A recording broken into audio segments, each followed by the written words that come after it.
અખિલ વિશ્વ ગાયત્રી પરિવાર શાંતિકુંજ હરિદ્વાર પ્રેરિત દિવ્ય જ્યોતિ કળશ રથયાત્રાનું હાંસોડ તાલુકાના ઇલાવથી ભરૂચ જિલ્લામાં આગમન થતા જિલ્લા ગાયત્રી પરિવારના સભ્યો દ્વારા સ્વાગત કરવામાં આવ્યું। પરમ પૂજ્ય ગુરુદેવની સાધના અખંડ દીપ પ્રાગટ્ય પરમ પૂજ્ય માતાજીની શતાબ્દી વર્ષ નિમિત્તે દિવ્ય જ્યોતિ કળશ રથયાત્રાનું આયોજન સમગ્ર દેશમાં કરાયું છે। આ દિવ્ય જ્યોતિ કળશ રથયાત્રા ગુજરાતમાં 2 વર્ષ અને ભરૂચ જિલ્લામાં 17 દિવસ પરિભ્રમણ કરશે। ભરૂચ જિલ્લામાં 24મી ફેબ્રુઆરીના રોજ હાંસોડ તાલુકાના ઇલાવ ખાતે દિવ્ય જ્યોતિ કળશ યાત્રાનું આગમન થતાં ભરૂચ જિલ્લાના 76 કરતાં વધારે ભાઈઓ બહેનોએ પૂજા આરતીમાં ભાગ લીધો હતો।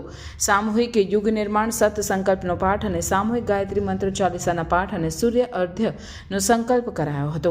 ઇલાવ બાદ સુવર્ણખુર્દ ગામ તાલુકો હાંસોડ જિલ્લો ભરૂચ 42 કરતાં વધારે ભાઈઓ બહેનોએ પૂજા કરી હતી। જે બાદ ભોલાવ અણિયાદરા વગેરે ગામોમાં ભાઈઓ બહેનોએ પૂજા આરતી સંપન્ન કરી બલિ વૈશ્વ યજ્ઞનો સંકલ્પ કરી ગાયત્રી મંત્રની સાધનાનું મહત્વ તેમજ જન્મ શતાબ્દીનો સંદેશ આપવામાં આવ્યો હતો।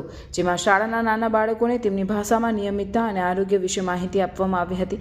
તારીખ 12મી માર્ચ સુધી ભરૂચ જિલ્લાના વિવિધ વિસ્તારોમાં દિવ્ય જ્યોતિ કળશ યાત્રા પરિભ્રમણ કરશે।